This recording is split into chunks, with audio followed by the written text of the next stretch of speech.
اپنے سے، یعنی وہ دیکھ رہے تھے اپنے سے دگنا، یا یہ بھی دیکھیں دیکھنا، رایل عین دیکھنا آنکھ کا، یعنی شاید تھے وہ دیکھ رہے تھے. واللہ اور اللہ یؤید تائید کرتا ہے، یہ تو ہوتا نا تائید کرنا کسی چیز کی، بنصرہ ہی ساتھ اپنی مدد کے، من یشاء جس کو وہ چاہتا ہے.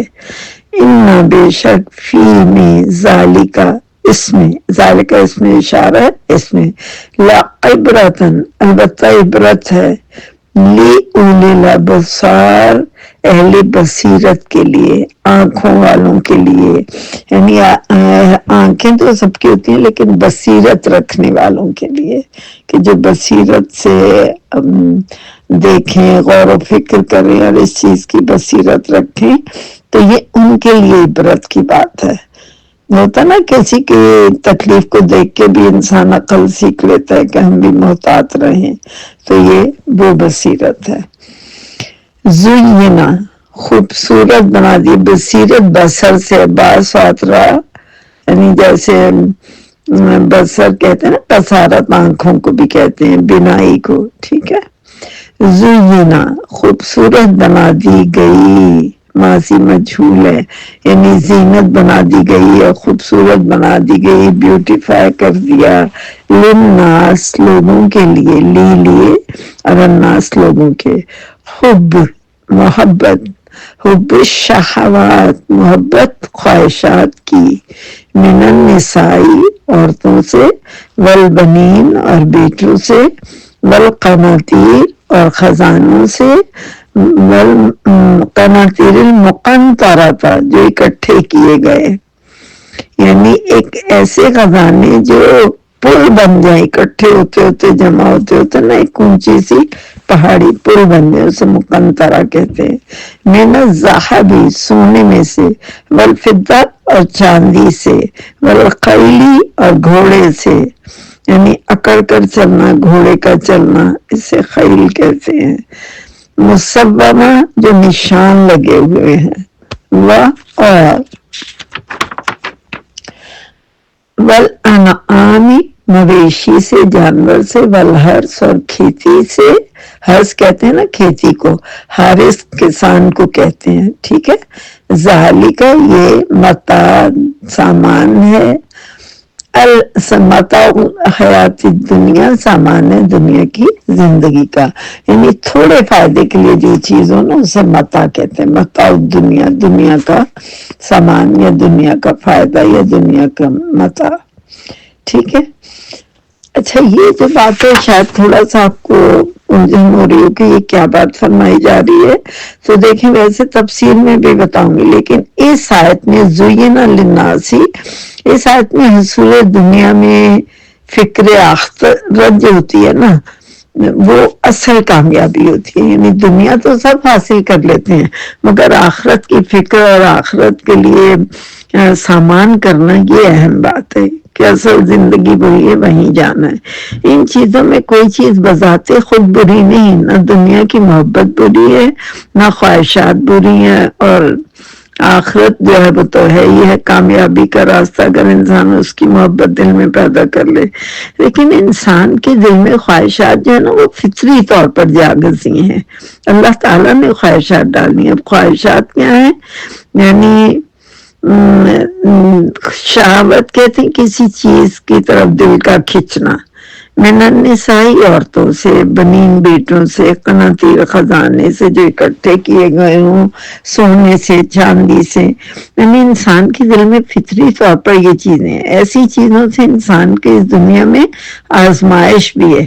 اگر یہ رنگینیاں اور لہلاہتے کھیت نہ ہوتے تو تہذیب و تمدن کے نظارے کچھ بھی نظر نہ آتے، مگر برا یہ ہے کہ ان چیزوں کی محبت اور حصول میں شریعت کی حدود یا حلال و حرام کی تمیز نہ رکھنا. آپ اچھا پہنیں، بہترین اپنا رہن سہن رکھیں، اچھا کھائیں، کوئی برائی نہیں ہے، مگر اسراف نہ کریں، یا پھر جو شریعت کی حدود ہے کہ اپنی جو زکوٰۃ ہے، اپنے اقربا پروری ہے، دوسروں کے حقوق ہیں، وہ ان کا بھی خیال رکھیں، ٹھیک ہے. تو یہ خواہشات جو ہیں یہ تو اللہ تعالیٰ نے فطری طور پر انسان کی نیچر میں رکھی ہیں، مگر شرط یہ ہے کہ شریعت کی حدود حلال و حرام کی تمیز رکھی جائے، اور اتنے غرق نہ ہو جائیں ہم دنیا میں کہ آخرت یاد ہی نہ رہے۔ یہی وجہ ہے کہ جن کے دلوں میں خوف خدا ہوتا ہے وہ مثبت انداز میں انہی چیزوں سے دنیا کی راحت اور سکون بھی حاصل کرتے ہیں اور اپنی حدود سے تجاوز نہیں کرتے۔ یہ میں نے کہا بالکل بڑی اہم آیت ہے، یہی آپ کو سمجھا دوں۔ اور آخرت میں بھی یہ چیزیں ان کی نجات کا ذریعہ بن جاتی ہیں، اور پھر ان کا اجر و حساب اللہ کے پاس ہے جو کہ بہتر ٹھکانہ ہے۔ مال و سامان کا جائز تصرف، صلاحیتوں کا تصرف، یہ سب اللہ اور اس کے رسول کے بتائے ہوئے طریقوں پر اگر ہو تو برا نہیں ہوتا، ٹھیک ہے۔ واللہ، اور اللہ تعالیٰ، عندہ، اس کے پاس، حسن المآب، اچھا ٹھکانہ ہے۔ مآب کہتے ہیں ظرف مکان ہے یہ، یعنی ٹھکانہ ہے، لوٹنے کی جگہ ہے۔ اگر ہم یہ فکر رکھیں نا کہ بس اصل ٹھکانہ وہی ہے تو پھر انسان اپنی حدود سے تجاوز نہیں کرتا۔ اللہ کا ڈر، اللہ کا تقوی ہر لمحہ دل میں ہو تو وہ اپنی حدود میں رہتا ہے۔ قل کہہ دیجئے، او نبیکم، کیا میں خبر دوں تم کو؟ نبا کہتے ہیں خبر کو، اہم خبر۔ او نبیکم، کیا میں، کیا وہ میں، نبیکم خبر دوں کم تم کو، یعنی اہم خبر، بخیر، بہتر کی، اچھے کی، من ذالکم، اس سے، للذین، ان لوگوں کے لیے، اتقوا، جنہوں نے تقوی کیا، یعنی جنہوں نے عند ربہم، ان کے رب کے پاس ڈر ہے، انہیں پتہ ہے کہ ہمیں ایسے متقین کے لیے یہ شرط جو ہوتی ہے نا تقوی ہوتی ہے کہ ان کے دلوں میں تقوی ہو کہ بس ہمیں اپنے رب کو جواب دینا ہے، اپنے مال کا، اپنی جان کا، اپنے اعمال کا، ان تمام چیزوں کا حساب اپنے رب کو دینا ہے، تو پھر وہ ادھر ادھر نہیں ہو سکتے۔ اور پھر ان کے پاس، جن کے دلوں میں تقوی ہے، متقین ہے، تو ان کے پاس کیا ہے کہ عند ربہم، ان کے رب کے پاس جنات، ان کے لیے باغات ہیں، تجری، بہتی ہیں، من تحتہا الانہار، ان کے نیچے سے نہریں، خالدین، ہمیشہ رہنے والی ہیں، فیہ، اس میں، وازواجن، اور بیویاں، زوج کی جمع ہے، مطہرۃ، پاکیزہ، طہارت والی، ورضوان، اور رضامندی ہے، من اللہ، اللہ کی طرف سے، یعنی ساری نعمتوں کے ساتھ ساتھ اللہ کی رضا، اللہ کی رضا کے بغیر کوئی نعمت کوئی حیثیت نہیں رکھتی۔ سیدنا ابو سعید خدری سے روایت ہے، فرمایا نبی کریم صلی اللہ علیہ وسلم نے کہ جنت کی تمام نعمتوں کے بعد رضا الہی کی بھی نعمت ملے گی۔ اللہ عز و جل فرمائے گا اپنی رضامندی تمہارے نصیب کرتا ہوں اور اب میں کبھی تم سے ناراض نہیں ہوں گا، یہ بخاری کی حدیث ہے۔ واللہ، اور اللہ، بصیر، دیکھنے والا ہے، بالعباد، اپنے بندوں کو۔ اب اگلی آیت اور بھی یعنی فکر کی لمحہ فکریہ ہے۔ الذین، وہ لوگ، یقولون، جو کہتے ہیں، ربنا، اے ہمارے رب، اننا، بے شک ہم، آمنا، ایمان لائے ہم، فاغفر لنا، پس بخش دے ہمارے واسطے، ذنوبنا، ہمارے گناہوں کو۔ یہ ذنوب جو ہے نا ذنب کی جمع ہے، نون سائلنٹ ہے، ذنب نہیں ہے، یہ ذنب، ذنب ایک گناہ اور ذنوب اس کی جمع۔ ذنوبنا، نون جب جمع بولیں گے تو نون کی آواز آئے گی، لیکن جب ذنبن کہیں گے تو نون سائلنٹ ہوگا، ذنبن، ٹھیک ہے۔ ہمارے گناہوں کو، شاید کسی ایک نے ایسے کہا تھا زنب، تو اس لیے میں بتا رہی ہوں۔ واقعنا، اور بچا ہم کو، عذاب النار، آگ کے عذاب سے۔ دیکھیں کتنی خوبصورت دعا ہے کہ جو اللہ کی حدود میں رہتے ہیں، اللہ کی رضا پانے کی فکر میں رہتے ہیں، بصارت رکھتے ہیں، نیکی بدی میں تمیز رکھتے ہیں، وہ اللہ کے بندے ہوتے ہیں، اور وہ پھر کیا کہتے ہیں کہ اے ہمارے رب، بے شک ہم ایمان لے آئے، ایمان تو ہم لے آئے ہیں، فاغفر لنا، بس بخش دے، پھر بھی تو ہمارے گناہوں کو معاف فرما دے، ہماری کوتاہیوں کو معاف فرما دے اور ہمارے گناہوں کو معاف فرما، اور ہمیں عذاب یعنی جہنم کی آگ کے عذاب سے بچا لے، وقنا عذاب النار، بچا ہم کو آگ کے عذاب سے۔ بہت خوبصورت آیات ہیں، واقعی یقین کریں پڑھتے ہیں تو بندے کو کپ کپی ہوتی ہے کہ ہم بس کس دنیا میں رہتے چلے جا رہے ہیں۔ اللہ رب العزت ہمیں فکر آخرت دے۔ اللہ نے اپنی نعمتوں کو استعمال سے منع نہیں کیا، صحابہ بڑے قیمتی قیمتی لباس بھی پہنا کرتے تھے، ایسی بات نہیں ہے۔ خود نبی کریم صلی اللہ علیہ وسلم نے بہت خوبصورت چادر بھی اوڑھی الحمدللہ۔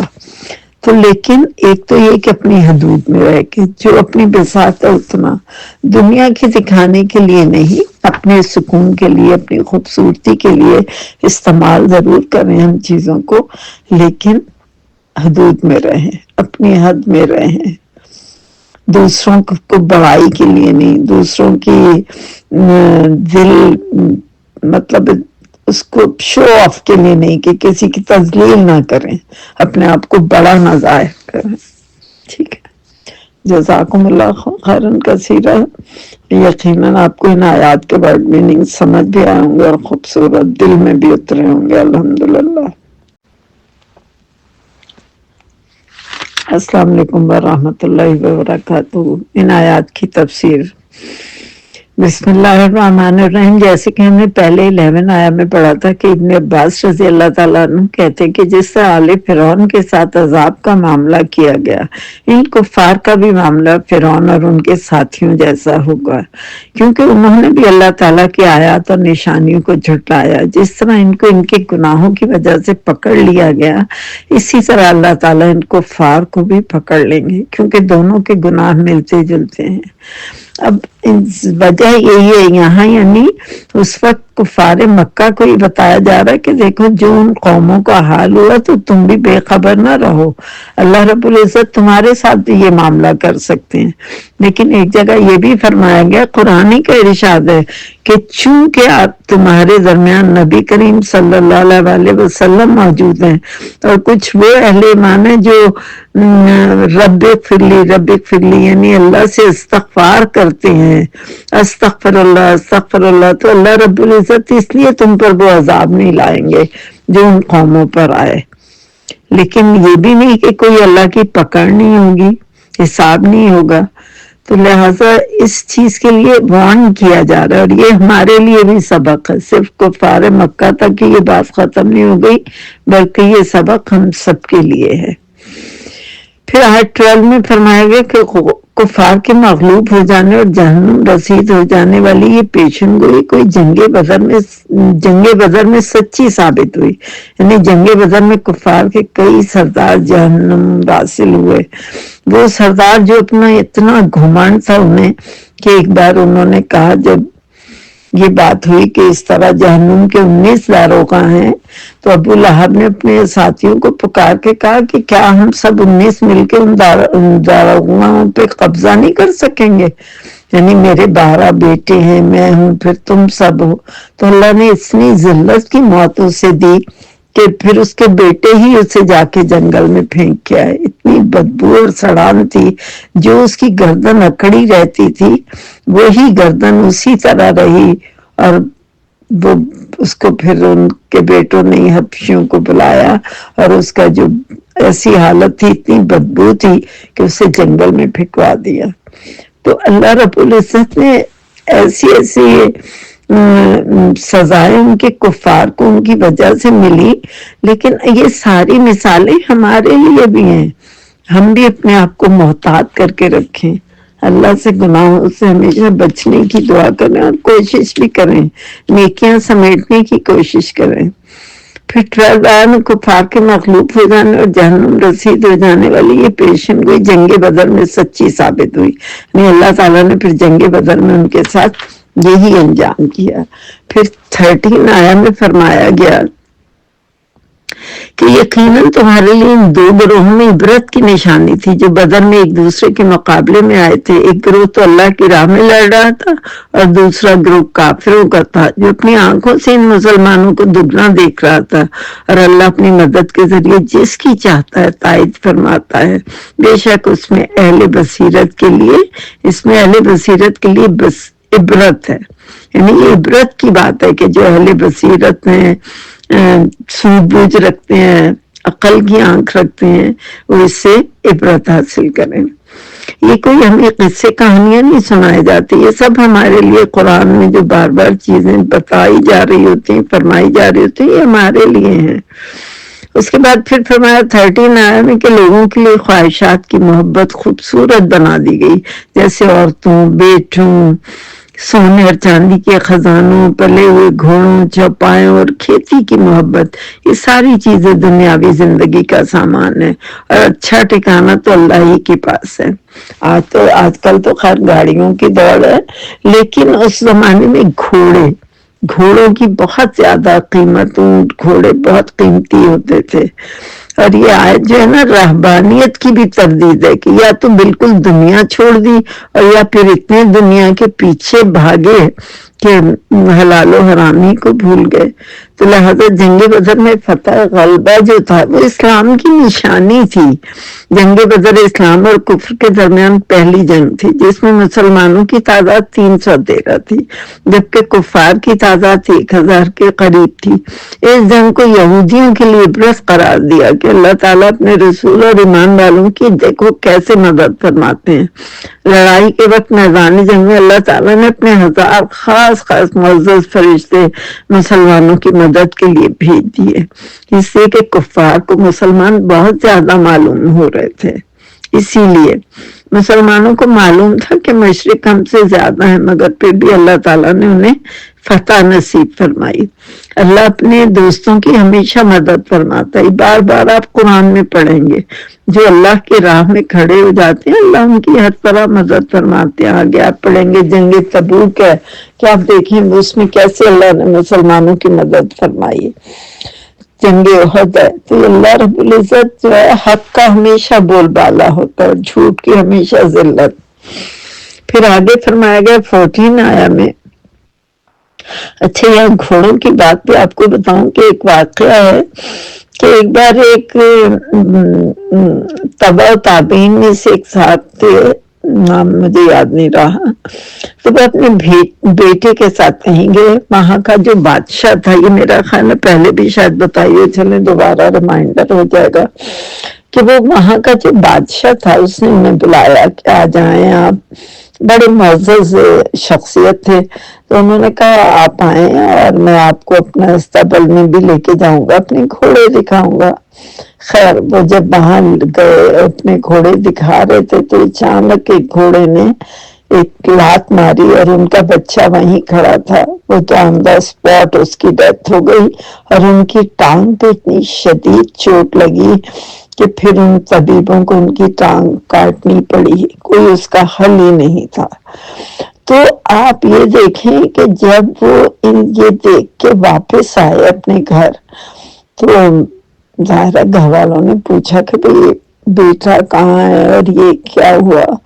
تو انہوں نے کہا کہ اللہ رب العزت نے مجھے 2 ٹانگیں دی تھی، ایک لے لی، ایک تو ہے نا موجود، میں اس سے چل رہا ہوں، اپنا کام کر رہا ہوں، اور بیٹے اللہ نے مجھے 4 دیے، ایک لے لیا، 3 ابھی بھی موجود ہے الحمدللہ. یعنی دیکھیں ان لوگوں کا توکل، ان لوگوں کے جذبے. یہ گھوڑے، مال و متاع، کسی کی بادشاہت انہیں کبھی مروب نہیں کر سکتی تھی، اس لیے کہ وہ اللہ کے محبوب بندے تھے، محسنین تھے، صبر و شکر کرنے والے لوگ تھے. یہ ایمان کے لیول تھے ان کے. کبھی ہم ایسا کر سکتے ہیں؟ ہماری تو چھوٹی سی چیز ادھر سے ادھر ہو جائے تو طوفان مچا دیتے ہیں، 10 لوگوں پہ الزامات دیتے ہیں تم نے لی. لیکن اللہ رب العزت کا دیکھیں، یہ ہے اللہ کی محبت، یہ ہے دین اسلام کی خوبصورتی. تو یہ ساری چیزیں کہانیاں نہیں ہیں، یہ ہمارے لیے سبق کی باتیں ہیں. پھر فرمایا گیا کہ دنیاوی زندگی میں جو ہے وہ بتایا جا رہا ہے کہ آدمی اپنی خواہشات سے اندھی محبت کرتا ہے، حالانکہ یہ خواہشات جب حد سے بڑھ جائیں تو ہر صاحب عقل کی نظر میں قابل حقارت ہو جاتی ہیں۔ یعنی اس بیان کی ابتدا عورتوں سے کی گئی، کیونکہ عورتوں کا فتنہ تمام فتنوں سے بڑھ کے ہے۔ فرمانے لائیے تمہاری بعض بیویاں اور اولاد تمہارے دشمن ہیں، تم ان سے بچ کر رہو۔ سورہ تغابن کا یہ ترجمہ ہے۔ رسول اکرم صلی اللہ علیہ وسلم نے فرمایا میرے بعد مردوں کے لیے عورتوں کے فتنہ سے زیادہ نقصان دہ کوئی اور فتنہ نہیں۔ یہ بخاری کی حدیث ہے۔ اگر عورت نیک ہو تو وہ تمام دنیاوی ساز و سامان سے بہترین ہے۔ رسول اکرم صلی اللہ علیہ وسلم نے فرمایا دنیا کی بہترین پونجی نیک بیوی ہے۔ یہ مسلم کی حدیث ہے۔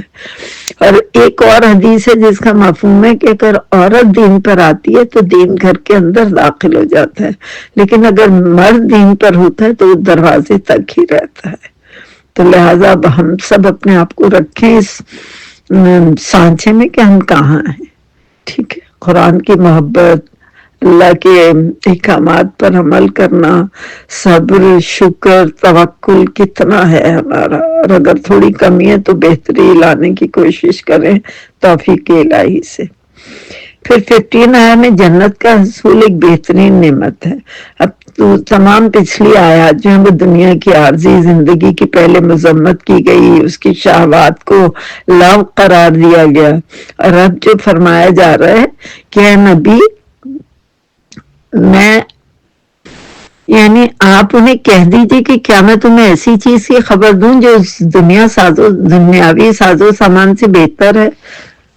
تقوی اختیار کرنے والوں کے لیے ان کے رب کے پاس ایسے باغات ہیں جن میں نہریں بہتی ہیں اور وہ ان میں ہمیشہ رہیں گے، انہیں پاکیزہ بیویاں ملیں گی اور اللہ کی رضامندی بھی حاصل ہوگی، اور اللہ اپنے بندوں کو خوب دیکھ رہا ہے۔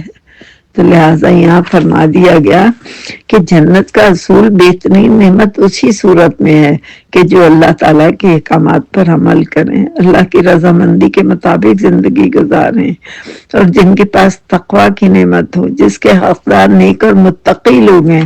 جنت کی نعمتیں بلا شبہ بہترین اور عظیم ہیں۔ جنت میں خالص پانی، دودھ، خالص پاکیزہ شہد کی نہریں جاری ہیں، اور اس میں ایسی نعمتیں جو نہ کسی آنکھ نے دیکھی، نہ ان کا تذکرہ کسی کان نے سنا، نہ ہی کسی کے دل میں ان کا تصور تک گزرا۔ یعنی ہم اندازہ ہی نہیں کر سکتے کہ جنت کی کیسی نعمتیں ہیں، اور یہ نعمتیں ہمیشہ رہنے والی ہیں۔ قرآن کا ارشاد ہے جنت کی نعمتوں میں سے سب سے بڑی نعمت اللہ کی رضامندی ہوگی۔ رسول اکرم صلی اللہ علیہ وسلم نے فرمایا اللہ تعالیٰ جنت والوں سے فرمائیں گے اے جنت والوں، جنتی جب لبیک کہیں گے اور عرض کریں گے کہ اے اللہ ہر طرح کی بہتری اور بھلائی آپ ہی کے قبضے میں ہے، یعنی وہاں تو بس الحمدللہ الحمدللہ سبحان اللہ کے ورد ہوں گے، تو پھر اللہ تعالیٰ فرمائیں گے خوش ہو جاؤ۔ وہ عرض کریں گے بھلا ہم خوش کیوں نہ ہوں، آپ نے ہمیں وہ نعمتیں عطا فرمائیں جو کسی کو نہیں دی۔ پھر اللہ تعالیٰ فرمائیں گے کیا میں تمہیں ان نعمتوں سے بھی افضل و بہتر نعمت نہ دوں؟ وہ پوچھیں گے ان سے افضل کیا نعمت ہو سکتی ہے؟ پھر ارشاد ہوگا کیا میں تمہیں اپنی رضا دیتا ہوں، اب میں تمہیں اپنی رضا دیتا ہوں، اب میں تم سے کبھی بھی ناراض نہیں ہوں گا۔ یہ بخاری کی حدیث ہے۔ یعنی اہل جنت کو جنت پہ پہنچنے کے بعد اللہ کی رضا کی نعمت نصیب ہوگی، اور اللہ رب العزت فرمائیں گے اب میں تم سے کبھی ناراض نہیں ہوں گا۔ ظاہر ہے جنت میں جب ہی پہنچیں گے نا جب تمام مراحل سے گزر کے پاس ہو کے اپنا نامہ اعمال اپنے دائیں ہاتھ میں لے کے پل صراط سے گزر کے پہنچیں گے۔ لہٰذا جنت کو یوں نہ سمجھنے کہ بس جنت یوں ہی مل جائے گی، بڑے ٹیسٹ ہیں، بڑے امتحان ہیں جن سے صحابہ گزرے، اور ہمیں بھی یہ سب کرنا ہوگا۔ ہم کہتے ہیں نا اللہ بڑا بادشاہ ہے، تو لیکن خیال رہے، ڈرا نہیں رہی لیکن میں خود بھی ڈر رہی ہوں۔ 16 میں فرمایا پرہیزگاروں کے اوصاف۔ اب اللہ رب العزت یہاں پر ان کے اوصاف، ان کی نیکیاں بتا رہے ہیں کہ یہ وہ لوگ ہیں جن کو یہ جنت ملے گی، اور وہ اللہ اپنے بندوں کو دیکھے گا، وہاں کی نعمتیں نصیب ہوں گی۔ تو کون سے لوگ ہیں؟ اللہ والے وہ لوگ ہیں جو قبولیت کے اوقات میں یہ دعائیں مانگتے ہیں، اے ہمارے رب ہم آپ پر، آپ کی کتابوں پر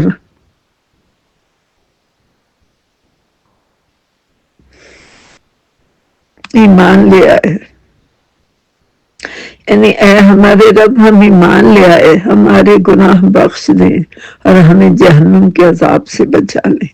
یعنی وہ اس وقت بھی اللہ سے یہ التجا کریں گے، یقولون یعنی کہیں گے ربنا اے ہمارے رب، اننا بے شک ہم، آمنا ہم ایمان لے آئے ہر چیز پر، کتابوں پر، آپ کے رسولوں پر، آپ کی وحدانیت پر ہم ایمان لے آئے، فاغفر لنا بس ہمیں بخش دیجئے، ذنوبنا ہمارے گناہ بخش دیجئے، وقنا عذاب النار اور ہمیں جہنم کے عذاب سے بچا لیجئے، آمین یا رب العالمین۔ یا رب العزت ہمیں انہی لوگوں میں شمار کر لیجئے گا۔ تو وہ یہی کہیں گے کہ ہم آپ کے نبی پر ایمان لائے، ہم تمام انبیاء کرام کو برحق مانتے ہیں، اے اللہ اپنے فضل و کرم سے ہمارے گناہ معاف فرما دیجئے، ہماری کوتاہیوں سے درگزر کیجئے، ہماری خطائیں بخش دیجئے اور ہمیں جہنم کے عذاب سے بچا لیجئے، آمین یا رب العالمین۔ جزاکم اللہ خیرا کثیرا۔ یہ آپ کی آج کی آیات کی تفسیر تھی۔ اللہ رب العزت ہمیں ایسا ہی بنا دے، اپنے انہی لوگوں میں شمار کر رہے اور ہمارے اعمال بھی بہترین کر رہے، ہمیں دنیا میں نیکیاں کرنے کی توفیق دے۔ دیکھیں نیکیاں بھی کریں اور نیکیوں کو بچائیں بھی، بعض وقت انسان نیکیوں کو کر کے خود ہی زائل بھی کر دیتا ہے۔